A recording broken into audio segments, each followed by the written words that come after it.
Also ich finde das schon wichtig, dass man so Denkmale, Ehrenmale, Erinnerungsorte hat.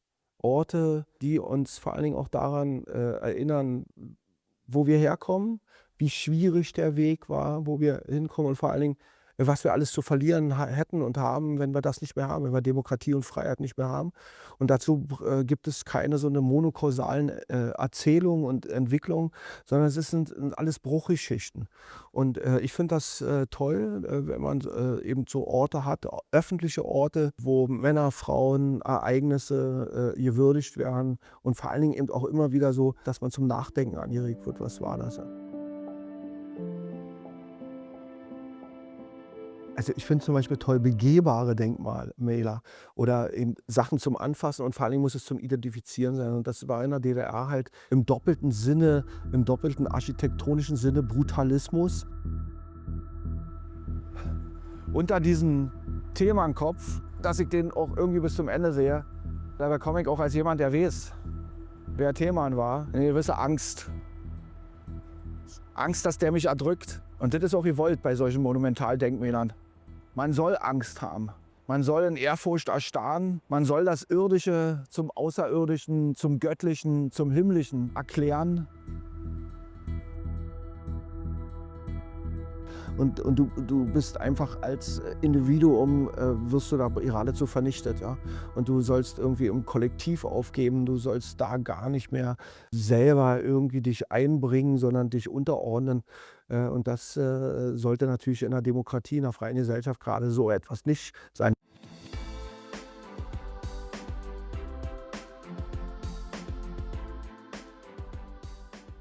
Also die DDR hatte ja eine Vorliebe für so 'ne Monumentaldenkmäler, ja. In Ostberlin stand Lenin rum, ich glaube 17 Meter hoch, 1971 oder 70 eröffnet. Da musste Thälmann eben auch irgendwie was bekommen. Das ist lange diskutiert worden. Es gab das große Marx-Engels-Denkmal. Es gab an vielen Orten Thälmann-Denkmäler, aber kleinerer Art.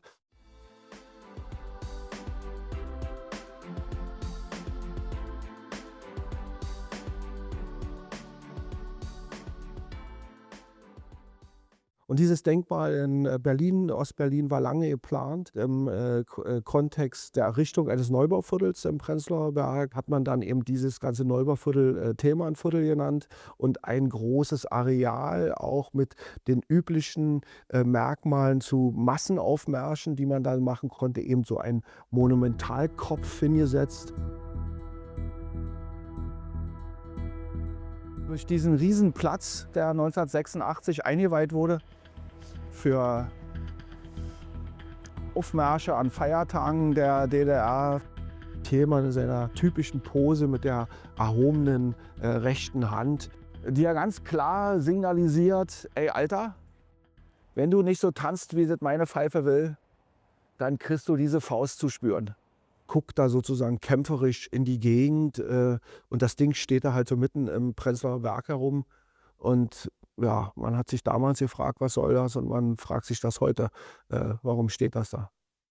Hier steht er als Symbol nicht für den antifaschistischen Widerstandskampf, wie viele glauben, sondern hier steht er als Symbol für die Legitimierung der SED-Herrschaft. Monumental, eiskalt, entrückt.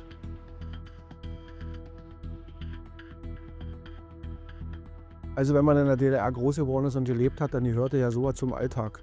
Dass irgendwo Denkmäler errichtet worden sind und dass irgendwie dann dazu auch ein feierlicher Akt stattfand, dass irgendwie je nach Bedeutung, in dem Falle eben Honecker, 'ne Rede hielt und der sich dann da irgendwie ausließ. Kein Mensch hörte hin, obwohl da irgendwie tausende Menschen natürlich herumstanden, in auch Einheitskleidung der Pioniere der FDJ, irgendwelche SED-Funktionäre, die da rangekarrt worden sind, wahrscheinlich irgendwelche Schulen aus dem Umkreis des Thälmannparks, also sprich aus dem Prenzlauer Berg. Vielleicht gingen ein paar alte Arbeiterveteranen, ein paar alte Widerstandskämpfer auch freiwillig hin. Ansonsten ging da keiner freiwillig hin, hat da keiner ernst genommen. Im Falle von Thälmann war es allerdings so, dass viele ja nicht wussten, gerade von den Jüngeren, was er wirklich für eine historische Rolle gespielt hat. Dass er aber einer der zentralen Totengräber der ersten Deutschen Republik, der ersten deutschen Demokratie, der Weimarer Republik war, das wissen viele nicht. Viele wissen auch nicht, was die KPD im Schilde führte. Viele wissen nicht, dass die KPD ein verlängerter Arm der Moskauer Politik war. Er war eben der von den Nazis umgebrachte Widerstandskämpfer, ein Märtyrer. Da hatte man natürlich auch, selbst wenn man sich dafür nicht interessierte und wenn man wenig historische Kenntnis hatte oder nur die, die einem in der Schule sozusagen als Lügenmärchen dargeboten worden sind, trotzdem eine gewisse Respekt und auch eine gewisse Hochachtung vor Leuten, die für ihre Idee von den Nazis umgebracht, ermordet worden sind. Und insofern hat das weitaus weniger, sagen wir auch öffentliches, so inoffizielles Gemurmel hervorgebracht als anderes.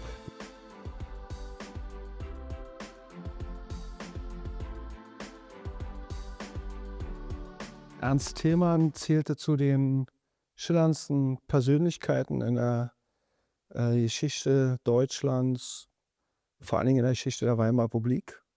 Und er ist ein Mythos geblieben bis heute, wobei man ehrlicherweise sagen muss, viele kennen ihn heute gar nicht mehr.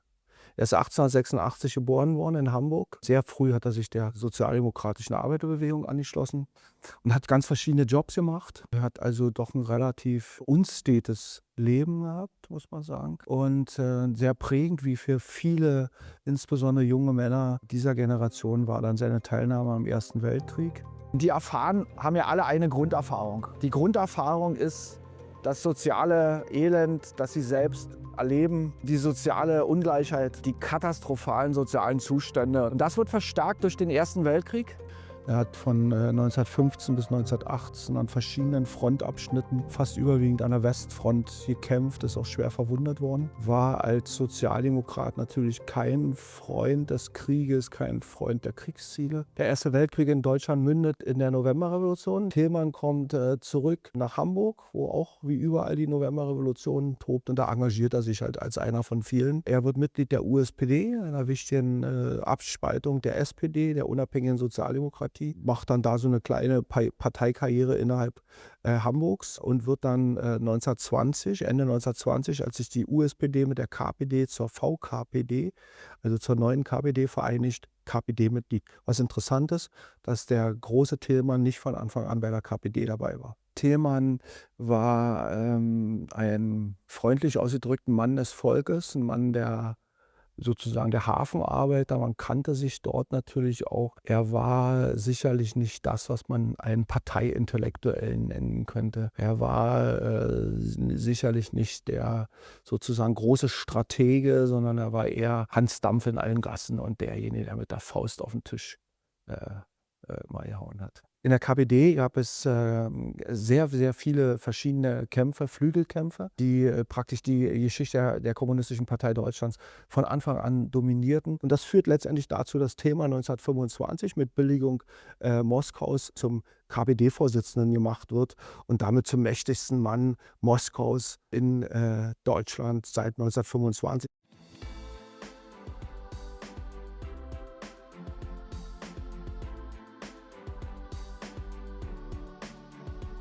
Ich stehe hier mit einer Lederjacke, meine Lieblingsjacke, und die habe ich seit 1987 oder 88. Und diese Jacke hat eine Besonderheit. Ein Freund, ein Kommunist aus Hamburg, der saß eines Tages, als er noch in die DDR einreisen konnte oder mal wieder, saßen wir zusammen in der Kneipe und er hatte diese Jacke an. Und dann fing er an, über diese Jacke zu erzählen. Die hat nämlich im Oktober 1923 original am Hamburger Aufstand, den Thälmann anleiten sollte, teilgenommen. Diese Jacke hat er mir dann damals geschenkt, als er meine großen Augen sah und mein großes Interesse. Damals konnte ich nicht ahnen, dass ich eines Tages an einer Thälmann-Biografie arbeiten würde, eine Ulbricht-Biografie geschrieben habe und dann ironischerweise vor diesem Schanddenkmal mit einer Thälmann-Jacke stehen würde und sagen würde, nee, Thälmann, hier kommt nicht die Faust, hier kommt der.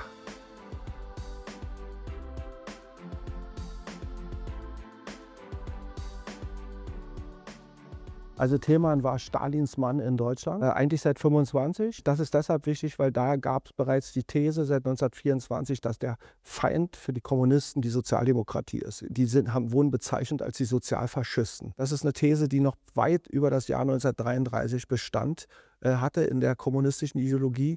Und Thälmann war der Protagonist schlechthin, der diese These in Deutschland zu vertreten hatte. Der Hauptfeind ist die Sozialdemokratie. Ist er mit zum Totengräber der KPD geworden, weil sie die Nationalsozialisten teilweise nicht nur unterschätzt haben, sondern teilweise auch versucht haben zu kopieren. Also die haben ganz ähnliche Symbole genommen. Thälmann war der Führer, Heil Moskau wurde gerufen. Und 1930 haben sie ein Programm verabschiedet, die KPD, womit sie der NSDAP das Wasser abgraben wollten und was teilweise wortwörtlich so ähnlich klang wie sozusagen das Programm der NSDAP. Es gab auch sehr starke antisemitische Züge. Am 30. Januar 1933 wird die Macht an die Nationalsozialisten, an Adolf Hitler übertragen. Und die Kommunisten sind auf diese Machtübertragung nicht im geringsten vorbereitet. Als am 28. Februar der Reichstag in Flammen aufgeht und anschließend mit rasanter Geschwindigkeit vor allen Dingen Kommunisten, aber auch Sozialdemokraten gejagt, verhaftet, festgenommen werden, ist Ernst Thälmann natürlich als Vorsitzender der KPD die meistgesuchteste Person im Deutschen Reich. Und tatsächlich, und das zeigt eben das ganze Dilemma, wird Thälmann wenige Tage später festgenommen. Thälmann hat sich an keinerlei konspirative Regeln gehalten, er hat die alle ignoriert. Die Art und Weise seiner Festnahme zeigt auch so seinen ganzen Dilettantismus. Man muss einfach auch sagen, auch wenn das immer so ein bisschen schwierig ist, Thälmann war nicht der Allerschlauste. Thälmann war nicht das, was man einen intelligenten Politiker, einen hochgradig begabten Funktionär, einen Strategen oder Taktiker nennen könnte. Und das fällt ihm genau in dieser Situation enorm auf die Füße. Mit seiner Bauernschleue, sage ich mal, mit der er so durchs Leben ging, glaubt er offenbar, dass ihm nichts passieren würde. Und tatsächlich ist er durch einen Verrat festgenommen worden. Thälmann selbst ist in den ersten Monaten schwer misshandelt worden in der Haft, in der Untersuchungshaft bei der Gestapo. Er ist so schwer misshandelt worden, dass man ihn einmal gerade noch so davon abbringen konnte, aus dem Gefängnisfenster im 4. oder 5. Stock zu springen, weil er also Selbstmord machen wollte. Thälmann ging von Anfang an davon aus, dass er befreit wird. Und es gab 6, 8 Befreiungsversuche, die alle kläglich scheiterten. Es gab auch 1, 2, die schon relativ fortgeschritten waren.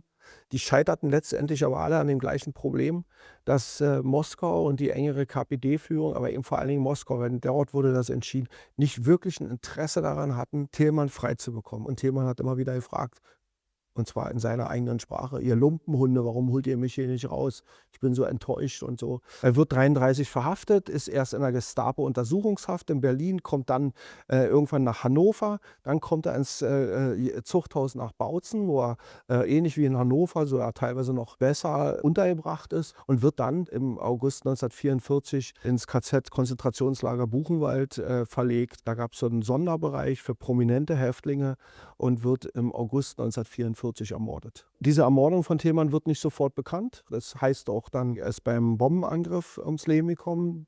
Es gab ja auch Bombenangriffe auf Weimar und Buchenwald. Und zu dem Zeitpunkt ist klar, dass der Krieg verloren ist. Und die Nazis fangen an, ihre politischen Häftlinge, die sie haben, zu beseitigen. Da werden halt viele Leute umgebracht. Ich meine, 1945 wird noch Bonhoeffer umgebracht. Elsa, der Hitler-Attentäter, wird ermordet.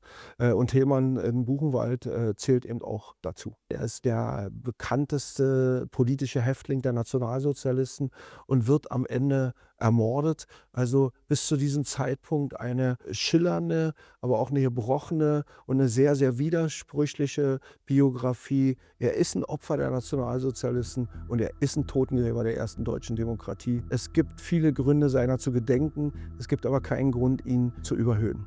Thälmann war selbst ein Ermordeter und ein Verfolgter. Er hat verfolgt, er hat morden lassen. Die KPD war ja auch eine ganz reale Mordpartei, die Kommunistische Internationale sowieso.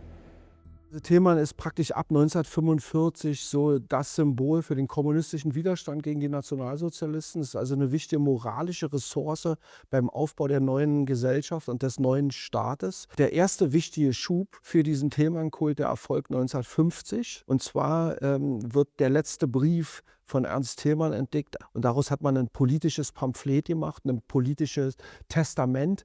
Und der Kernsatz war, dass also die Kommunisten dazu in der Lage sind, mit ihrer moralischen Kraft und ihren wissenschaftlichen Kenntnissen das neue System aufzubauen. Und dieser Brief ist in 2 Tagen auf mehreren Seiten im Neuen Deutschland veröffentlicht worden, 1950. Und damit begann die neue Form eines regelrechten Thälmann-Kults. Und alles wurde nach Thälmann benannt. Unendlich viele Straßen, Plätze, Brigaden, Pioniergruppen, Briefmarkenserien sind rausgegeben worden. Jeder Geburtstag ist gefeiert worden wie sonst was. Praktisch niemand ist von diesem Teddy-Pillmann-Kult verschont geblieben. Man konnte dem sich auch schlechterdings nicht entziehen.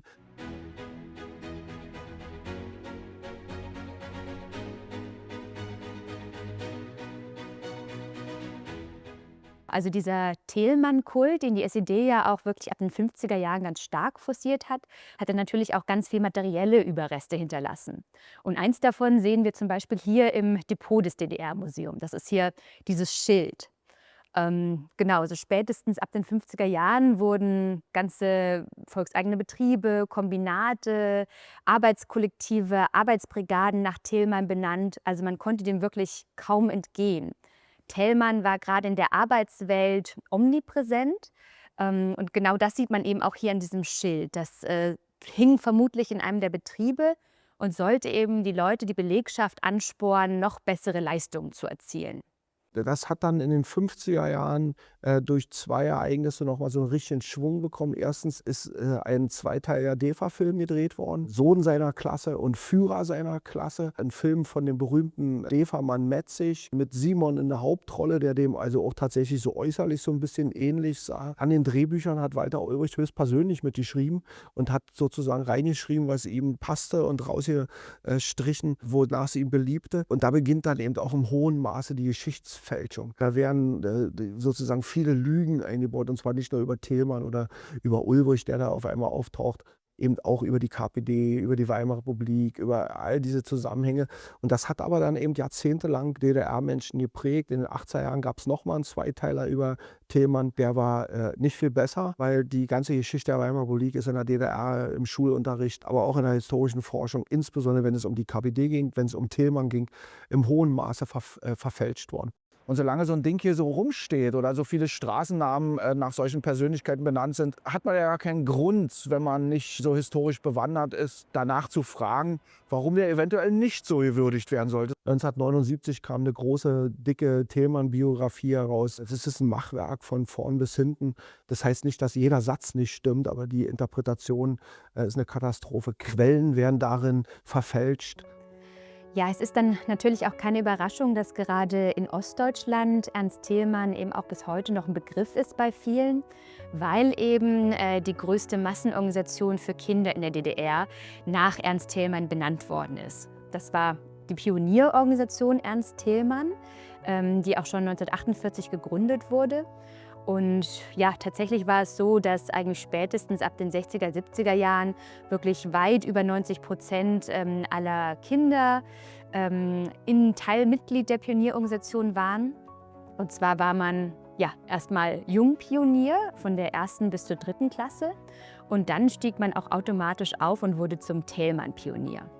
Das war dann von der 4. bis 7. Klasse.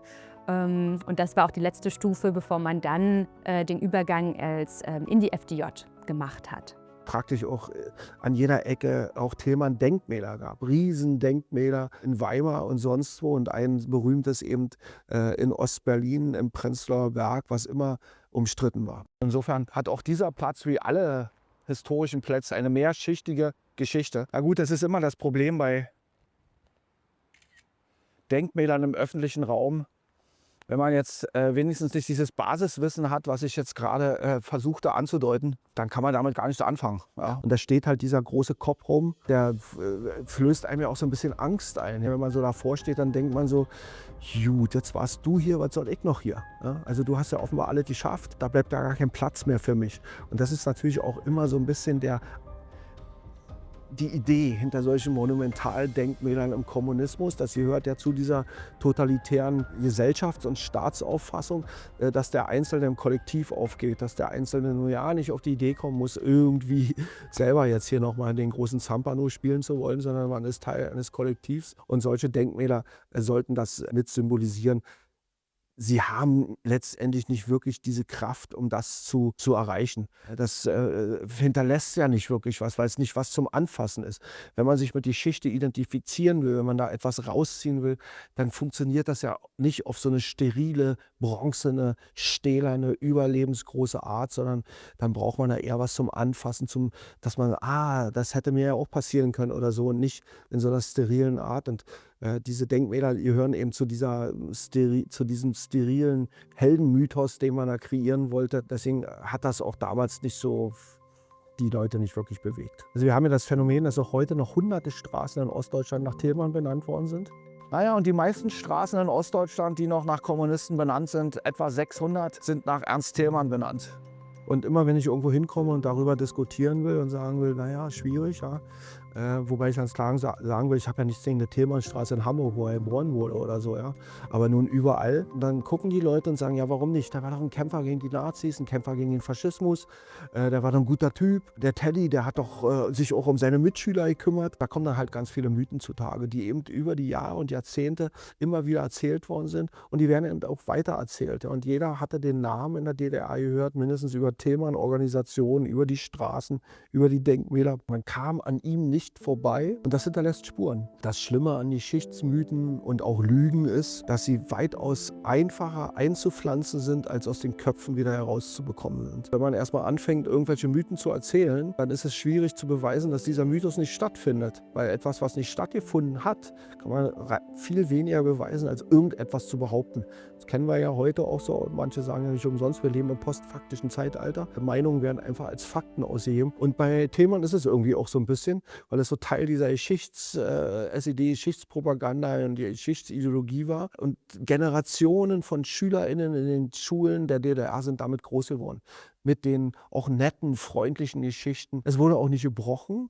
Es gibt auch bis heute keine sozusagen verlässliche Thälmann-Biografie. Es gibt sozusagen auch keine Filme, die diesen SED-Propagandawerken heute entgegengesetzt worden wären. Thälmann ist sozusagen von einem Mythos zu einer Art eher, ich will nicht sagen Unperson, aber zu einer nicht mehr erzählten Person geworden.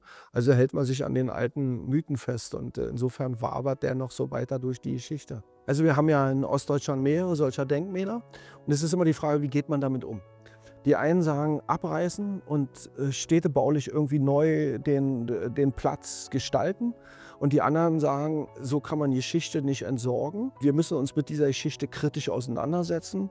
Und nun ist immer die Frage, wie. Ja, also nach 1990 gab es Beispiele in Ungarn oder in der Sowjetunion, in Russland, aber nicht nur in Russland, sondern auch in anderen. Da hat man diese ganzen Lenin-Denkmäler, Dzerzhinsky-Denkmäler abgebaut und hat die in einem Park oder irgendein Waldstück wieder aufgebaut.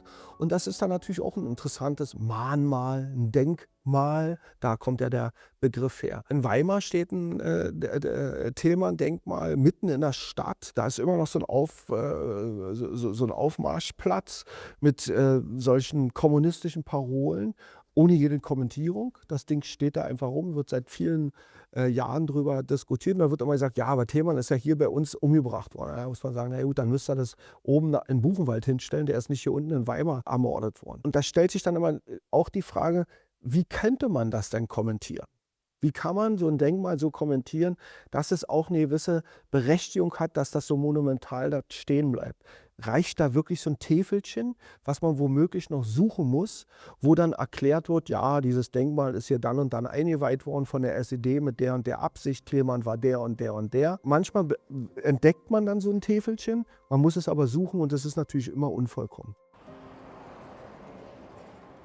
Das ist ja ganz interessant, du stehst vor diesen Erklärungssachen für Thälmann und zumindest im Frühling, Sommer, Herbst siehst du dann das Thälmann-Denkmal gar nicht. Weil das also so weit an den Rand entrückt ist, dass du das auch erstmal suchen musst.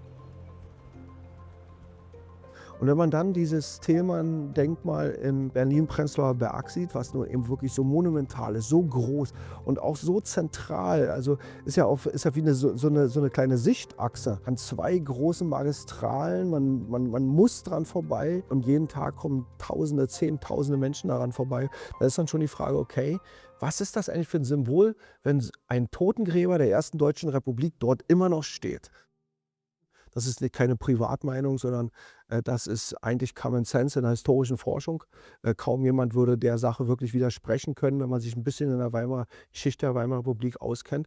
Also ist das schon problematisch, dass in einer Demokratie jemand so gewürdigt wird, der ein ganz klarer Antidemokrat war und ein ganz klarer Feind der repräsentativen Demokratie und der Freiheit. Nun ist die Frage, bin ich denn auch dafür, dass das Ding niedergerissen wird? Da bin ich selber so ein bisschen mit mir auch im Clinch. Es gibt so einen Teil in mir, der sagt, so der Bürger in mir sagt so, reißt das Ding nieder und fertig. Ja.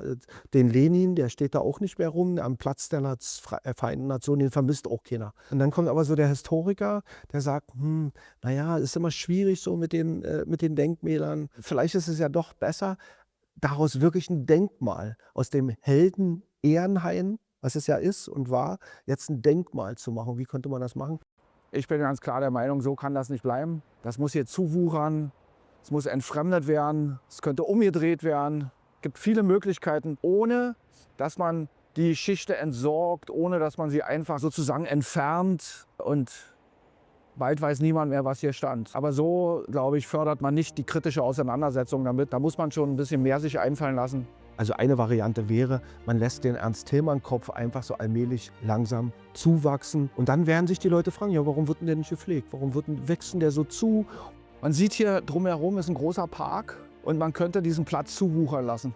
Das wäre sozusagen eine interessante architektonische, städtebauliche Verfremdung dieses Platzes. Und dann interessiert man sich vielleicht auch für die Täfelchen und dann kann man sich mit dieser Geschichte auseinandersetzen. Warum wurde denn so ein Antifaschist, warum wurde jemand, der von den Nazis ermordet wurde, warum wurde der so instrumentalisiert?